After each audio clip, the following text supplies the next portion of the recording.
রবিবারটা আমার কাছে খুব স্পেশাল, কারণ ওই একটাই দিন আমি ডিডিএতে যাই, ডান্স ইন ড্রিম একাডেমি।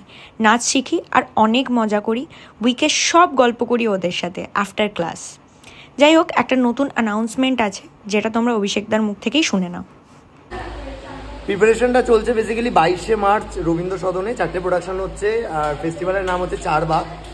আমরা করছি এক নায়ক, রবীন্দ্র সদনে 5টা থেকে শুরু হবে, তো সেটারই প্রিপারেশন চলছে। খুব টেনশনে আছি। काहे को लेते हो, हम सब है ना, है ना? तुम भी तो कर रही हो, बोलो ब्लॉग में ऑडियंस को आने के लिए। সবাই আসবেন, দেখবেন, মজা করবেন। সবাই আসবেন, খুব ভালো প্রোডাকশন, খুব ভালো লাগবে। 4টি প্রোডাকশন 4 রকমের, খুব ভালো লাগবে। 22শে মার্চ 7টার সময় রবীন্দ্র সদন। আজকে নটরাজকে খুব সুন্দর লাগছে। হ্যাঁ, নটরাজকে আজকে পলাশের মালা পরিয়েছে। এটাই ছিল বিগ অ্যানাউন্সমেন্ট। তাহলে শুনে নিলে, তাহলে তোমাদের সাথে দেখা হচ্ছে 22শে মার্চ রবীন্দ্র সদনে ঠিক বিকেল 5টায়। টাটা।